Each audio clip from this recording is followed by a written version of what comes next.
Hello and welcome to the broadcast. This is Carmen Andrea Harris, creator of Redefining Widowhood. So, in today's broadcast, we're going to be talking about today, which is December 16th. On this day, 5 years ago, is when my husband, Zachariah Stacy Harris, suddenly and unexpectedly died. Every single year, as I talked about in yesterday's broadcast, every single year, every single death anniversary or death anniversary, as we sometimes call it in the widow community, everyone is different. This year has been a little bit more emotional for me. Like the past 2 weeks leading up to this day were very emotional for me.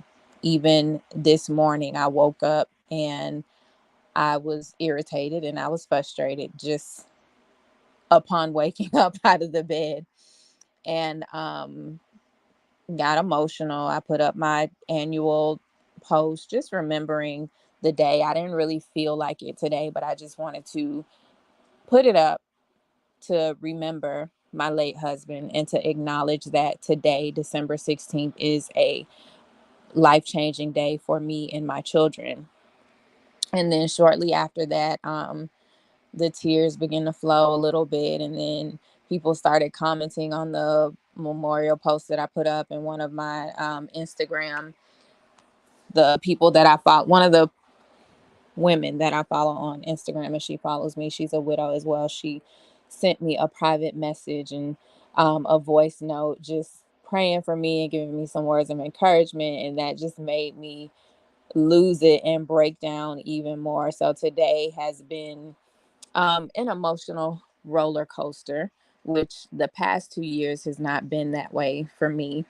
And then in the midst of my tears, like I checked on my daughters. I was asking them how they were feeling. They said they were fine. And I was telling them, well, I'm not fine. Like I'm sad, I'm frustrated, I'm irritated, and I want some coffee. I forgot to get coffee from the grocery store. So a little corny joke. We ended up laughing, and that was that.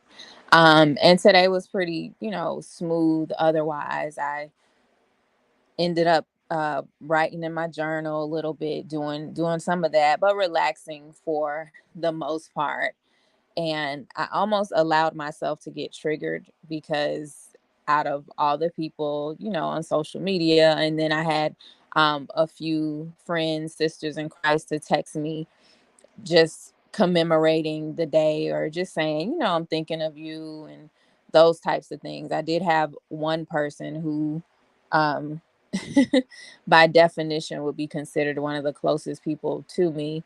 They were calling and trying to get in touch with me, and it wasn't to say, hey, I know this is a hard day for you. Like they actually were reaching out about something totally non-related, not even acknowledging the day. And I almost allowed myself to get triggered and in my feelings like, wow, I can't believe they don't even remember that today is that day. But then I had to talk to myself like, everybody's different. Just because this day is very important to you, just because this person is extremely close to you, it doesn't mean that they're going to necessarily remember the day or be thinking about it. So I kind of reeled myself back in, and then just had a very relaxing day. I did want to get out and do something, but it was very gloomy today, so that just caused me to like stay in the house and not do anything. And that was basically my day. um yeah, that was basically my day. And then I did have I had a nice conversation with my uncle. I don't know if I told you all about my uncle who passed away suddenly on November 20th, literally the Monday before this past Thanksgiving. And we had his homegoing service on December 1st.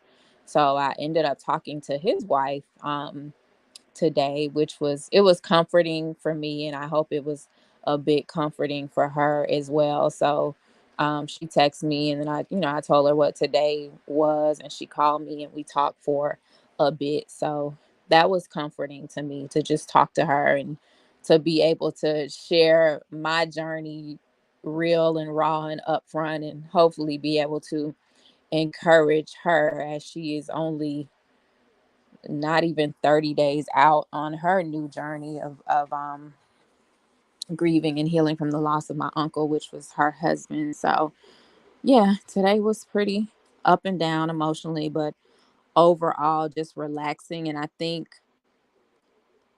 there's a lot of different reasons why this year was a bit more emotional.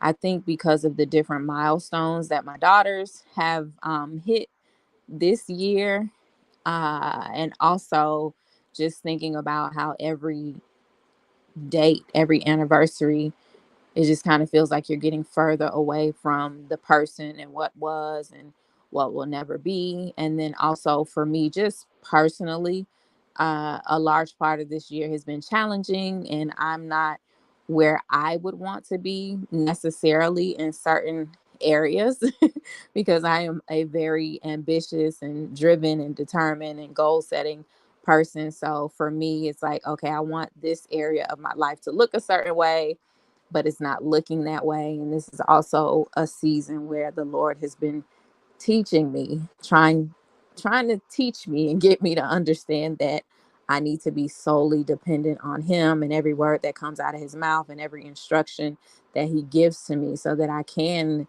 access the things that I desire, but on an even bigger level that I probably can't even imagine right now.